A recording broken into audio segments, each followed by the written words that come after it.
Bismillahirrahmanirrahim. Assalamualaikum warahmatullahi wabarakatuh. Ya, bagaimana kabarnya para sahabat BIS? Alhamdulillah, super dahsyat, raih masa depan dengan Bismillah. Baik, para sahabat BIS, kali ini di tengah-tengah kita tengah hadir, yakni Ustadz Ari. Beliau adalah juru kisah PPMI, kemudian pendidik, penulis dan pemerhati pendidikan. Assalamualaikum Kak Ari. Waalaikumsalam warahmatullahi wabarakatuh. Sehat nggih Kak Ari? Alhamdulillah. Alhamdulillah. Super dahsyat. Super dahsyatnya menggelegar ya. Itulah yang menjadi jargon kita setiap pagi, baik guru maupun anak di lingkungan Balikpapan Islamic School ini. Semoga dari jawaban tadi senantiasa kita diberikan semangat dalam menebarkan kebaikan, Ustaz. Oke, baik Ustadz, Masya Allah ini spesial edisi podcast BIS ini karena didatangkan langsung narasumbernya dari Yogyakarta, begitu nggih. Sebenarnya produk lokal, kemudian berhijrah dan ini lagi diundang oleh BIS, begitu nggih Ustadz. Make up gitu ya. Begitu, Ustadz. Ini kan Ustadz Ari ini sangat familiar dengan juru kisah PPMI. Ya. Kalau boleh kami tahu, PPMI itu apa nih Ustaz? Ya, baik. Bismillah. Assalamualaikum warahmatullahi wabarakatuh. Waalaikumsalam warahmatullahi wabarakatuh. Jadi ingin bikin pertanyaan ini. BIS apa yang bisa menyampaikan kita ke surga? Bismillah. Bismillah. Dan Balikpapan Islamic School. Insyaallah. Ya, alhamdulillah. Allahumma shalli wa sallim wa barik ala Muhammad. Bunda Dwi, dulu PPMI itu sebelum saya diamanahi menjadi ketua umum se-Indonesia seperti itu, masih merupakan komunitas ya yang berkumpulnya para orang-orang yang suka ya dengan cerita yang itu disampaikan ke anak-anak, yang mereka diminta oleh masyarakat umat dengan materi cerita seperti itu, yang sebagian besar anggota PPMI itu adalah guru-guru dari level PAUD, TK, SD seperti itu. Dan yang paling banyak lagi adalah di awal-awal itu dari Ustadz Ustazah TPQ ya. Itu dulu kepanjangan dari PPMI itu adalah Persaudaraan Pendongeng Muslim Indonesia dulu sebelum tahun 2015 ya. Dengan izin Allah saya diamanahin dari hasil musyawarah di Semarang, saya dipilih dari musyawarah menjadi ketua umum. Nah, lalu ada masukan-masukan dari para asatidzah ya, dari guru-guru utama kita di negeri tercinta kita ini terkait dengan istilah dongeng tadi. Nah, lalu kita bermusyawarah ya. Ini kita bersepakat, kok tidak langsung persaudaraan pengkisah seperti itu, tapi kok pencerita. Nah, ini ada story-nya. Kami melihat gerakan dakwah kisah ini perlu proses ya seperti itu, maka kita bersepakat dengan musyawarah dengan para pimpinan pusat dan Dewan Syura kita saat itu kita ganti dengan Persaudaraan Pencerita Muslim Indonesia, yang alhamdulillah dengan izin Allah tahun 2016 Bunda Dwi sudah keluar ya legalitas dari Kumham ya, bahwa PPMI merupakan asosiasi perkumpulan yang legal yang punya dampak bahwa mesti punya kepengurusan dari tingkat wilayah ya, kabupaten dan turunannya ke bawah. Dan alhamdulillah saat ini sudah tersebar di berbagai provinsi di Indonesia, dan sebagian besar tadi para pendidik dari tingkat PAUD, TK, SD, SMP seperti itu. Dan kami punya gerakan Indonesia berkisah, Indonesia berkah. Dan kami dipanggil dengan juru kisah. Juru kisah dari dulu pendongeng diganti dengan juru kisah. Loh kok persaudaraan pencerita kok bukan juru cerita? Nah tadi pencerita, tapi hasil musyawarah kita di PPMI itu dikenal dengan istilah manggilnya juru kisah PPMI seperti itu. Nah, ini unik nih, dari yang awalnya pendongeng, kemudian pencerita, pasti itu kan ada pertimbangan dan maksud tertentu ya. Pasti ada perbedaan antara berkisah, bercerita maupun pendongeng itu sendiri ya Ustadz ya.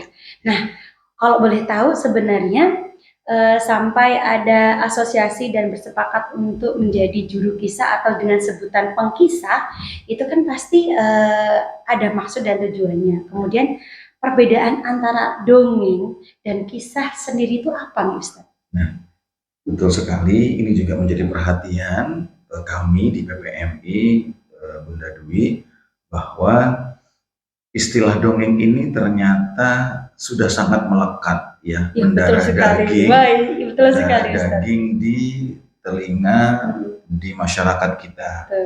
Nah, untuk menjawab apa perbedaannya, maka lebih mudah kita coba gali dari pengertian dongeng itu dari kacamata Kamus Besar Bahasa Indonesia. Kalau kita cari ke perpustakaan kan jauh tuh aksesnya, lagi pula tebal banget kan ya. Nah, kita bisa mudah kita coba cari di versi online itu ada website itu yang domainnya itu kbbi.web.id, Kamus Besar Bahasa Indonesia versi web seperti itu. Dan itu nanti bisa kita tinggal ketik, tulis, nanti muncul ya pengertiannya. Nah, saya coba cari dari masukan-masukan dari para guru tadi itu seperti itu. Ternyata ketika diklik, ditulis kata dongeng, ditekan cari gitu, ternyata muncul beberapa pengertian. Yang bikin sesak itu ternyata, yang bikin itu langsung majleb gitu tuh ternyata dari beberapa pengertian-pengertian itu, dongengan, mendongeng seperti itu ternyata ada kata diantaranya adalah berdusta, cerita bohong, omong kosong. Nah, jadi agak aneh misalkan dulu sebelum gerakan istilah kisah ini kita coba bawa di masyarakat kita, bahwa ada kegiatan di sekolah-sekolah Islam, ya di masjid-masjid, di yang lain-lain. Jadi mungkin setelah tahu nanti Bunda Dwi jadi ketawa lucu seperti itu. Hadiri peringatan dongeng Isra Mi'raj. Emang Isra Mi'raj dongeng? Ya enggak juga kan? Itu benar-benar terjadi seperti itu. Nah, lalu dongeng itu juga ternyata kalau kita lihat lagi ke belakang ternyata mewarnai negeri kita. Ya. Dan itu saya rasakan itu. Betul banget. Iya, coba nanti sahabat bis tanyakan ya ke simbah-simbahnya, ke Pak De Bude Pak Le ya tetangganya. Mesti hafal tuh dongeng-dongeng yang sudah seliweran dari dulu sampai sekarang seperti itu. Ada dongeng Kancil Nyolong Timun, Timun Mas, dan yang lain-lainnya. Yang kami sebetulnya PPMI itu mempersilahkan kepada masyarakat seperti itu, tapi tadi ternyata dongeng-dongeng tadi itu perlu kita lihat telaah lagi. Kalau itu yang berbau tahayul, khurafat, ya yang apa yang melenceng dari tauhid akidah kita, ya otomatis itu tidak bisa. Dan ternyata istilah apa sebetulnya yang lebih tepat seperti itu. Nah, kita coba sekarang tadi Kamus Besar Bahasa Indonesia, sekarang kita ambil dari Al-Quran sebagai acuan pedoman kita nih. Kita pakai aplikasi Al-Quran ya, Android maupun Al-Quran yang lain yang versi desktop gitu. Kita ketik kata dongeng dalam terjemahan bahasa Indonesia kita, ternyata kita akan temukan 9 ayat yang tersebar di Al-Quran ya, yang diantaranya adalah kata dongeng itu olok-olokan musyrikin Quraisy ya itu kepada Rasulullah. Saya sering sekali menyampaikan seperti ini Bunda Dwi.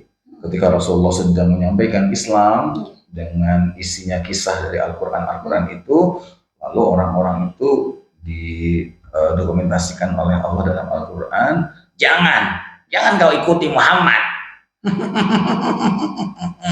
Yang ia sampaikan cuma dongeng-dongengan saja, dongeng-dongeng orang terdahulu. Berarti kalau Rasulullah dibilang dongeng, Rasulullah juga dikatakan pendongeng seperti itu. Padahal di ayat yang lain bahwa Allah mengatakan Al-Quran itu bukan dongeng. Nah, itu. Nah, dari apa tadi yang dari percakapan kaum Quraisy yang disampaikan ke Nabi Muhammad tadi, berarti bisa juga kita ambil kesimpulan bahwa orang-orang Quraisy sendiri menyatakan bahwa dongeng itu hal yang omong kosong ya Ustadz gitu. Dan itu memang dari dulu sudah ada. Iya. Bahkan Bunda Dwi ada pembesar Quraisy yang namanya Nadhr bin Haris ya, itu punya uang banyak ya, punya duit banyak, lalu dia belajar ke Persia ya, ke Persia dan Roma yang saat itu sangat banyak sekali dongeng-dongeng ya seperti itu. Karena mengetahui Al-Quran itu isinya kisah kayak gitu, maka pembesar Quraisy ini mengimbanginya, menyainginya dengan dongeng-dongeng tadi. Maka tadi ada ayat Allah turunkan tadi itu bahwa Al-Quran itu bukan dongeng. Nah, mereka mengatakan bahwa kisah-kisah Al-Quran itu cuma dongeng-dongengan, padahal Allah mentarbiyah Rasulullah umat-umat terdahulu dengan kisah seperti itu. Iya, Masya Allah. Iya, baru terbuka ini. Ternyata memang jauh berbeda antara kisah dan dongeng ya Ustadz ya. Sangat jauh berbeda, bahkan dongeng-dongeng ini yang mungkin dari kecil saya dengarkan gitu ya, dan mendarah daging ini Ustadz, karena disampaikan ini dari saya kecil dan diulang-ulang, bahkan dongeng-dongeng itu sangat lekat dan tidak mudah hilang dari pikiran saya.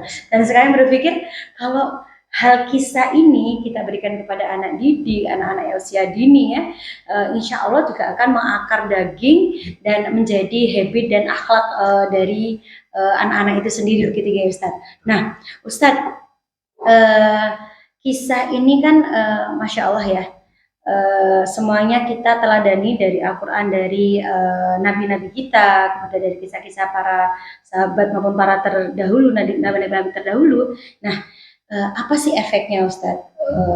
Orang tua yang sering memberikan kisah kepada anak, apa sih sebenarnya efeknya seperti itu? Sampai sejauh mana kisah ini berimbas atau mengefek kepada anak-anak itu sendiri? Ya, baik. Nah, sebelum ke anak-anak yang kita punya peribahasa melatih mendidik anak itu bagaikan kita mengukir atau menulis di atas sesuatu yang masih bersih ya, masih bersih seperti itu. Jadi melekat sekali itu untuk anak-anak. Dan ternyata sebelum kita ke anak-anak Bunda Dwi, kita coba lihat ternyata kisah ini tidak cuma didesain untuk level anak-anak saja. Ya, coba kita lihat ya, Al-Quran sepakat tadi isinya kisah ya, isinya kisah. 13 tahun fase Mekah ya seperti itu. Nah, kita lihat nanti sahabat BIS bisa melihat ya di Al-Quran ciri-ciri surat Makkiyah yang diturunkan di Mekah itu ternyata banyak berisi kisah. Sampai-sampai suratul Baqarah yang itu diturunkan di Madinah itu ternyata masih ada kisahnya Ya, masih ada kisahnya. Nah, baru nanti ayat-ayat tentang muamalah ya seperti itu. Nah, apa yang menjadi dampak kenapa ini metode Allah Bunda Dwi? Ya, metode Allah yang dipakai untuk mengajarkan Rasulullah kepada para sahabat agar kokoh. Nah, ini kata kuncinya. Nanti fungsi atau peran dampak dari kisah itu adalah memperkokoh. Kalau bahasa Quran itu akan meneguhkan hati, ya, akan meneguhkan hati siapapun yang mendengar kisah-kisah ini. Nah, orang dewasa aja kayak gitu, apalagi anak-anak. Berarti intinya kisah itu memang bisa diimplementasikan baik dari PAUD maupun sampai orang dewasa. Betul. Terbukti metode ini pun digunakan oleh Rasulullah begitu ya, untuk menyebarkan Islam kepada para sahabat, untuk mengajari Islam kepada para sahabat. Gitu ya Ustadz ya. Dan intinya kita ini juga makhluk sosial ya. Benar. Paling senang sekali untuk mendengarkan cerita. Mudah-mudahan cerita-cerita yang diperoleh itu cerita-cerita yang baik ya Ustadz. Seperti itu. Nah Ustadz, bagaimana sih tips-tips orang tua untuk bisa menerapkan kisah ini kepada anak-anak maupun baik anaknya putra-putrinya masih kecil di usia dini maupun yang sudah dewasa. Ternyata kan sama-sama bisa diaplikasikan gitu ya Ustadz. Nah, sedangkan orang tua ini ya pasti yang pertama akan banyak cerita bekerja, kemudian Bunda cari referensi cerita itu di mana sih? Terus caranya seperti apa? Saya kan nggak bisa berintonasi mungkin seperti pengisah-kisah atau saya tidak bisa berekspresi yang layaknya pengkisah. Nah, supaya membuat menarik anak-anak nyaman untuk kita beri kisah itu seperti apa gitu tips-tipsnya untuk mengaplikasikan hal tersebut begitu Ustaz. Nah, baik, kenapa tips pertama, kenapa kisah ini begitu penting ya, begitu penting. Nah, ini sepertinya yang harus kita benahin dulu. Cara berpikir mindset kita bahwa berkisah ini cara Allah Bunda. Dari cara Allah, cara Rasulullah, clear sudah. Kalau udah itu, oh berarti kita cari ya, kita cari sumber-sumber ya, bacaan-bacaan tadi itu yang ada. Nah, berproses ya seperti itu. Saya meyakini bercerita ini kan, berkisah ini kan modalnya apa coba Bunda? Modalnya cuma mulut, suara. Iya, modalnya simple seperti itu, karena memang juga bercerita, berkisah ini bagian dari komunikasi ya, komunikasi. Jadi sampaikan saja seperti halnya kita biasa ngobrol ngomong tadi itu. Hanya saja kan di cerita, di kisah itu ada beberapa unsur-unsur atau aspek-aspek yang kita pahami. Tentunya aspek-aspek itu kita perhatikan ya. Ada tokohnya, ada dialognya, ya ada kejadian suasananya. Nah, dalam cerita itu, nah itu kita bacakan, kita sampaikan ya. Catatannya adalah tadi dibaca terlebih dahulu, dikuasain sambil jalan berproses, apalagi kalau untuk anak-anak kita sendiri seperti itu, ya sudah. Dan itu sering latihan, Bunda Dewi, sering latihan, maka akan menjadi kebiasaan seperti itu. Dan insya Allah, karena berkisah ini perintah Allah dan Rasulullah, ya tadi, insya Allah ada kebaikan-kebaikan di sana. Itu mungkin ya. Berarti bagi orang tua, bagi pendidik, intinya mencari sering membaca buku dulu ya Ustaz ya. Jadi intinya bagi orang tua ataupun guru memperbanyak literasi ya Ustadz ya, terkait sumber-sumber yang bisa digunakan untuk berkisah kepada anak, dan tentunya kisah untuk anak usia didik, untuk anak usia dini, dan cara berkisah kepada anak-anak yang sudah balik itu pastinya berbeda ya Ustadz ya. Nanti kalau terlalu berekspresi pun untuk anak yang balik, wah lebay sekali begitu ya. Begitu, Masya Allah Ustadz. Terima kasih Ustadz atas ilmunya. Mudah-mudahan mudah-mudahan para orang tua, para guru lebih terbuka lagi pengertiannya tentang kisah maupun dongeng itu sendiri, Ustaz. Nah, Ustaz, untuk sumber-sumbernya sendiri, Ustaz, mungkin yang bisa digunakan orang tua dalam belajar berkisah ini. Nah, sumber yang paling utama itu adalah Al-Quran. Maka tahapannya, hierarkinya adalah kita coba ikhtiarkan kisah-kisah Al-Quran, lalu kisah-kisah yang Rasulullah ceritakan, ya 3 lelaki yang di dalam gua, si botak, ya si buta, dan terusnya seperti itu kita ceritakan. Lalu sirah nabawiyah, ya tentang Rasulullah seperti itu dari awal sampai akhir, terus sampai nanti termasuk juga pahlawan-pahlawan nasional kita, orang-orang baik yang sudah tiada bisa menginspirasi kita seperti itu. Nah, yang terpenting tadi bahwa sumber-sumber yang kita baca itu ditulis, disampaikan oleh orang-orang yang menyertakan sumber dasar dari rujukannya apa. Kenapa Bunda Dwi? Karena apa? Kita teringat surat An-Nisa ayat 9, hendaklah kalian khawatir meninggalkan anak-anak dalam keadaan lemah. Maka rumusnya gimana agar anak-anak tidak lemah? Bertakwa kepada Allah dengan qaulan sadidan. Sadidan itu perkataan yang benar, tidak bohong, tidak yang lainnya dan seperti itu. Allah a'lam. Masya Allah, terima kasih.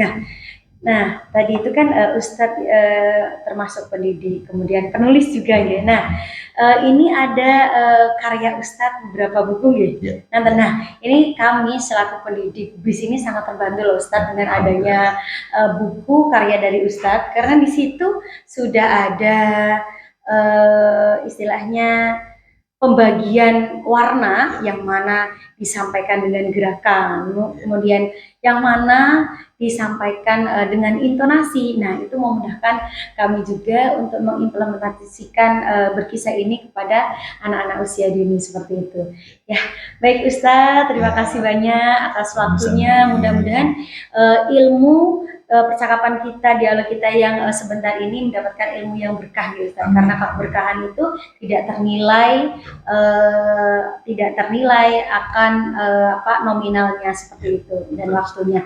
Baik sahabat BIS, terima kasih banyak sudah mendengarkan podcast pada hari ini bersama Kak Ari. Mudah-mudahan apa yang telah disampaikan oleh beliau bermanfaat untuk kita semua, baik selaku pendidik maupun bagi orang tua.